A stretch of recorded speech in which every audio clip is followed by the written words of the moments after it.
Hello student, welcome to the first part of your next chapter, pressure in fluids. First we are going to go through some basic definitions. First is the thrust. Thrust is a force acting normally on a surface. Normally means perpendicularly on a surface. For example, this pen, if you are going to press pen on the copy such that the pen makes a right angle with the copy, then this force exerted by the pen at right angle to the surface of the copy, we call this as a thrust. If you are going to press onto the copy, but in that case the pen is slightly tilted, this will not be a thrust. Only that force which act at right angle with respect to the copy, we call it as a thrust, because force is a vector quantity, thrust is also a vector quantity. In SI system it is measured in the unit of 1 Newton. In CGS unit it is measured as in 1 dyne. These are absolute units. Then there are gravitational units called 1 kilogram force, 1 kgf in SI system, and 1 gram force in the CGS system. If you convert 1 kgf is equal to 9.8 Newton or roughly 10 Newton, and similarly 1 gram force is 980 Newton or approximately 1000 Newton. What is fluid pressure? Thrust acting on a unit surface area is known as the fluid pressure. So the perpendicular force which is applied by a fluid onto a unit surface area, unit means 1 centimeter square surface area or 1 meter square surface area, is called as the fluid pressure. So fluid pressure is thrust divided by area. Thrust is F, A is the area, so formula for pressure is force over area, which is a normal force, because pressure is a scalar quantity, it has no direction. Next unit. In the SI system, pressure is measured as, it is a ratio of force and area. Force has unit 1 Newton, area 1 meter square, so its unit is 1 Newton per meter square, which is also called as 1 Pascal. In gravitational units, pressure will be measured using the gravitational unit of the force, 1 kgf. Area still 1 meter square, so unit is 1 kilogram force per meter square. This is mostly practical unit of pressure, which is also used in our day-to-day life. In CGS system, force is measured in 1 dyne, area 1 centimeter square, so unit of pressure is 1 dyne per centimeter square. In CGS system, force is in unit measured 1 gram force, area 1 centimeter square, pressure unit is 1 gram force per centimeter square. If we convert 1 kgf per meter square in terms of Pascal, approximate conversion factor is 10. So 1 kilogram force per meter square is equal to 10 Pascal. For weather forecasting, for meteorological purposes, the unit of pressure used is 1 bar, which is equal to 10 raised power 5 Pascal. Definition of 1 Pascal. Pressure on a surface is 1 Pascal when a thrust of 1 Newton acts on the surface of area 1 meter square. That means whenever 1 Newton force will act at right angle to a surface which has a unit which has the surface area 1 meter square, then the pressure will be called as 1 Newton per meter square or simply 1 Pascal. Before we actually go into the pressure of fluids, go through the pressure of solids. Thrust acting on a given surface area is called the solid pressure. Remember, there is a small difference between the definition of fluid pressure and the pressure exerted by the solid. For fluid pressure, we use the definition thrust acting on a unit surface area, but for the pressure exerted by the solid, we use thrust acting on a given surface area. That is a lot of large difference between the two definitions.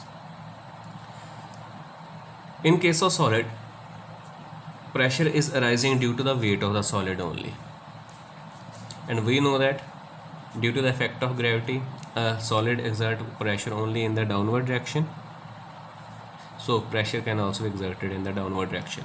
Solid cannot exert pressure in the upward direction or to the left or to the right, that means along the sides, so it cannot exert any lateral pressure. Second thing, what is the meaning of a given surface area? Pressure exerted by a solid depends upon the area on which the weight of the solid is acting.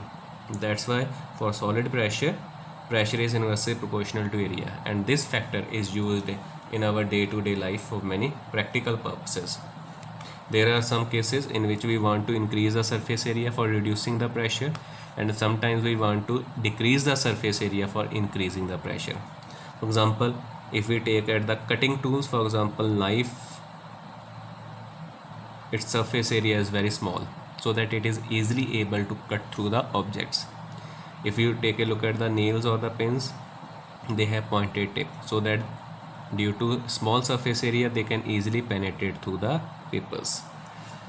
If you have seen railway tracks, below the metal railway tracks wooden or concrete sleepers are laid down, because when metallic railway compartments are going to run over through the railway tracks, because railway track have a very small surface area, under huge weight of the train they will be pressed down in the ground. It will cause the derailing of the train. So in order to avoid that, the effect of the pressure has to be reduced. That's why wooden sleepers are placed below the railway tracks so that surface area can be increased and the pressure can be decreased. So in case of solids, pressure depends upon the area on which the weight of the solid acts, but this is not the case for the fluids.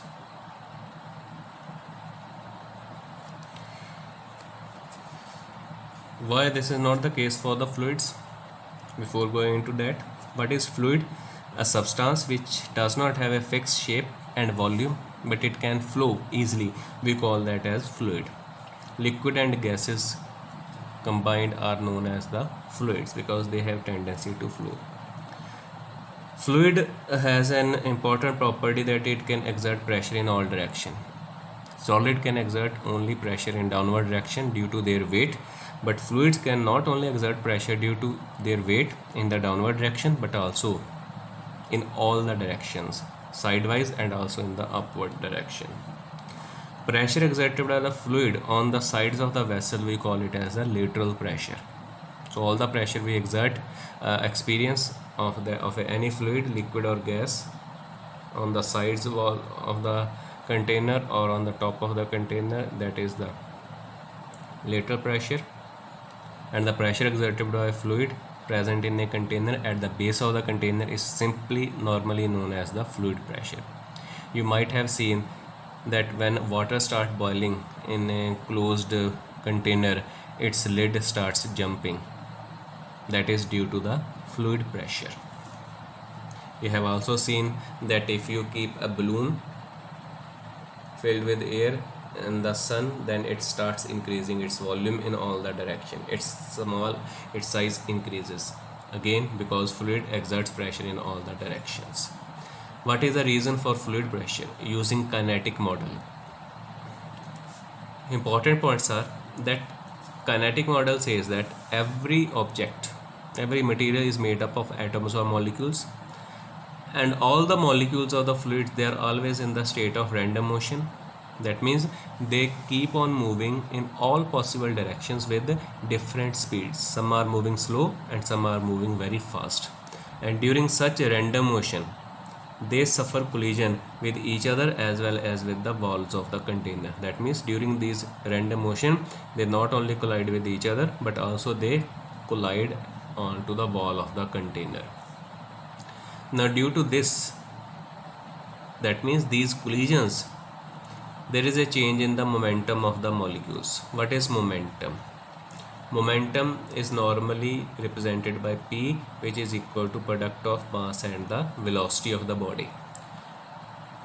Actually, it is a force which is possessed by a body due to a motion. A simple example, that if a friend of us throws a ball, cricket ball, at a very high velocity towards us, then while catching, sometimes we feel pain, our hands get hurt. But if the same ball is thrown with a very small speed, then it becomes very easy for us to catch the ball without feeling any kind of the pain, or our hands are not hurt. This means that any object which is having a some mass m, when it is moving with the velocity v, it possesses a force which depends upon the combined mass of its combined value of its mass and the velocity, such that whenever that object moving with particular velocity v is going to collide with another object, it is going to exert force onto that object. So these molecules also during these collision, they apply force on each other as well as on the wall of the container, and as they collide, these collisions changes their velocity, that is not only change their speed but direction of motion also. So we say a change in momentum of these molecules takes place. The number of molecules striking a unit area on the wall of the container is same everywhere, because molecules are totally in the random motion. So if we have any unit surface area marked on the inner wall of the container, maybe it may be 1 meter square or it may be 1 centimeter square, then in this much area the number of molecules which will come and hit in this particular area, it will be always be the same.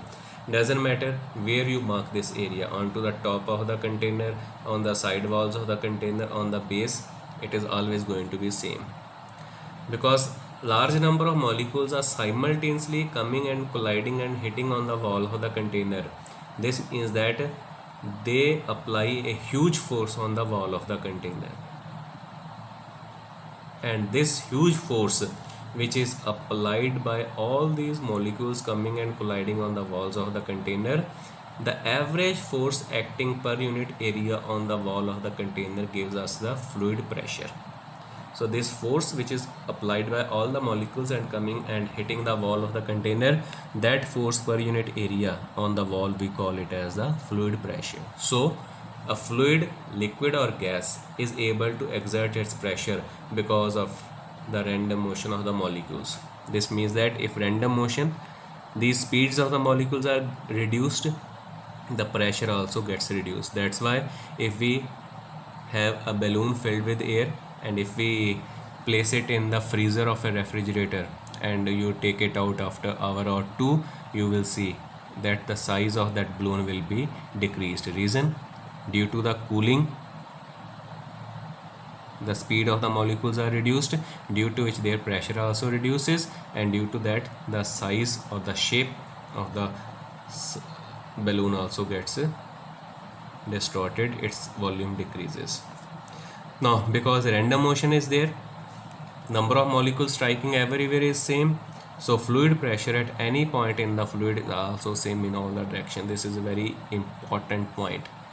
This is not like that the molecules are applying more pressure at the bottom of the container, lesser pressure at the side walls, and even lesser pressure at the top lid of the container of the vessel. Fluid pressure is same in all the direction, whether you experience on the walls of the container, whether you experience on the base, or whether you experience on the top of the container. Last expression for fluid pressure, very important. Here we have a beaker which is filled with the liquid having density rho. This is a Greek symbol, we pronounce it as rho. This is the free surface of the liquid. The base of the beaker is h depth below the free surface of the liquid. So whatever liquid is contained inside the beaker, due to its weight, it is applying some thrust on the base of the beaker. If A is the area of the base of beaker, by dividing that thrust with this area A of the base of beaker, we are going to get fluid pressure. So liquid of density rho is present inside the beaker. H is the depth of the base of the beaker below the free surface. Area of the base is capital A. So by definition, pressure is equal to thrust on the base of the beaker divided by area of the base. Thrust is nothing but the weight of liquid divided by area of the base. We know that weight is mass into acceleration due to gravity. Area is capital A. Further, we can express mass as the product of volume and density. So the equation changes to volume into density into acceleration due to gravity by area A. Further, we can break down volume as the product of height of the liquid column inside the container multiplied by the base area. It is equal to A H rho into G. A get cancelled. So expression for the pressure comes out to be equal to H rho G. So expression for the pressure comes out to be equal to H rho G. So pressure at the base of beaker is H rho G. H is the depth of the base below the free surface of liquid. Rho is the density of liquid. G is the acceleration due to gravity. Remember, H is not the height. It is the depth below the free surface of the liquid. Factors on which the liquid pressure depends at any point. As you can see, it is directly proportional to depth of the base of the beaker from the free surface. This means that if we have two beakers with the same base area, same height, but in one we are filling the liquid up to a greater height, but in another we are filling the same liquid in a lesser height. Here this depth is greater than this particular depth, so pressure here it will be greater, here it will be smaller. It is directly proportional to density of liquid. Greater the density of liquid, more heavier it will be, more thrust it will apply on the base, greater will be the pressure. Obviously it is proportional to acceleration due to gravity. We know that at poles of the earth gravity is stronger, at the equator gravity is weaker. So this beaker, when kept at poles, pressure will be greater, but when kept at the equator, pressure will be smaller. Important point you have to remember: the fluid pressure does not depend upon the area of the cross section. That is, it does not depend upon the base area. Solid pressure does depend upon the surface area, but the fluid pressure does not depend upon the area on which the thrust is being applied. It is only dependent upon the motion of the molecules. If Pa is the atmospheric pressure on the free surface of the liquid, then the total pressure at the base, it will be fluid pressure plus atmospheric pressure. See, if this is the liquid contained, liquid is applying some pressure at the base which is equal to H rho G, but atmosphere is also pressing the free surface of liquid in the downward direction with pressure Pa, atmospheric pressure. So total pressure at the base will be atmospheric pressure plus the pressure of the fluid. At last, laws of liquid pressure. Very important question. What are laws of liquid pressure? Pressure at any point inside the liquid increases with the depth from the free surface of the liquid. So greater the depth, greater is the pressure. Pressure at a point inside the liquid increases with increase in the density of the liquid. Greater the density, more will be the pressure. For example, the density of water. Density of water is 1 gram per centimeter cube, while the density of the mercury is 13.6 gram per centimeter cube. So the mercury is 13.6 times heavier than that of water. So if we have two beakers filled up to same level such that depth H is same, one is filled with water, another with the mercury, this one will have greater value of pressure. Pressure is same in all the directions about a given point inside the liquid, because pressure arises due to the random motion of the molecules. Because of that, it is same in all the points at a given point. Pressure is same at all the points in a horizontal plane at a given depth, and a liquid seeks its own level. What is the meaning of this particular point? If this is the container in which the liquid is contained, the law of pressure says that pressure is proportional to the depth below the free surface. That means when you keep on moving below more and more the free surface of liquid, H increases, pressure will increase. But if you are going to move horizontally, when you are over here, here or here, at all the 3 points, your depth below the free surface is same, so pressure is also same. Thank you.